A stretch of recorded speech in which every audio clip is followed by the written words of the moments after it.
Faayidaa qola loomii nyaachuu jedhama turreen kiyyarraa.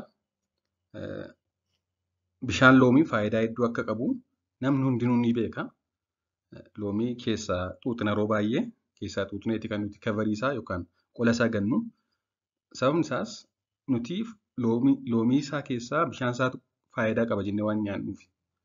Haa ta'u malee qolli loomiis wantoota qaama keenyaaf faayidaa hedduu qaban waan of keessaa qabuuf nyaachuun gaariidha. Faayidaa hedduus qaba. Mee akka armaan gaditti faayidaa qola loomii nyaachuu waliin haa ilaallu. Mee faayidaa qola loomii nyaachuun qabu kanneen gurguddoo haa ilaallu. Qolli loomii vaayitaamin C fi faayibariin kan badhaadhedha. Akkasumas keemikaalota hesperidin and diyoosmiin jedhaman kan hanga koolesteroolii qaama keenya keessa jiru hir'isuu danda'an amala akkasii kanneen qaban of keessaa qaba waan ta'eef koolesteroolii qaama keenya keessaa hir'isuudhaan dhibee onnee, dhibee istirookii kana fakkaatu hir'isa.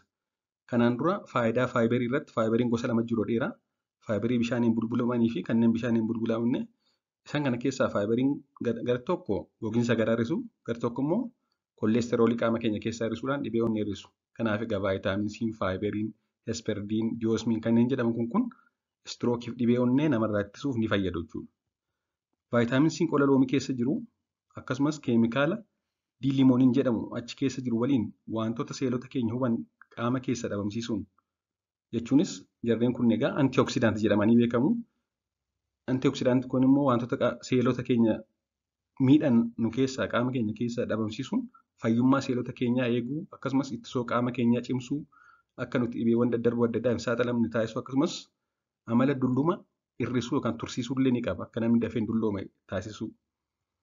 Kana malees qolli loomii gosa faayibarii pektiin jedhamu kan badhaadhe waan ta'eef sirna soorata bulleessuu daayijesቲቭ sisteem jechuudha.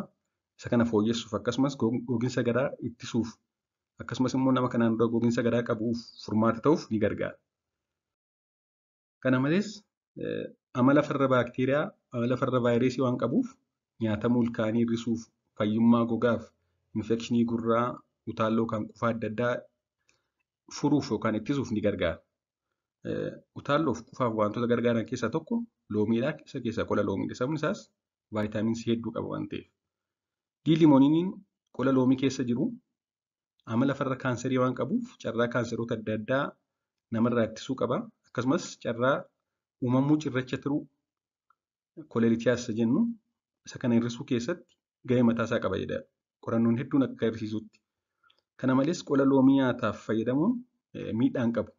Faayidaa qaba malee miidhaa hin qabu. Haa ta'u malee garuu yeroo qola loomii nyaataaf fayyadamnu dura sirriitti miicuun bakka tokko tokkotti qoricha farra aramaa itti biifu waan ta'eef isa kanarraa dhabamsiisuu akkasumas immoo wantoota qola loomii irratti argaman jarmoota adda addaa kan namatti darbuu danda'aman isa kana miicuun irraa dhabamsiisuun barbaachisaadha. Irraa qoluu erga irraa qollee sirriitti miicnee nyaataaf qopheessuun barbaachisaadha jechuudha. Akkamiin nyaachuu dandeenya? Akkamiin nyaataaf fayyadamna inni? Tokko bifa cuunfaadhaan kanneen biroo waliin maknee dhuguu. Erga loomii irraa qolamee booda daakamee bifa jiusiidhaan qophaa'uu ni danda'a.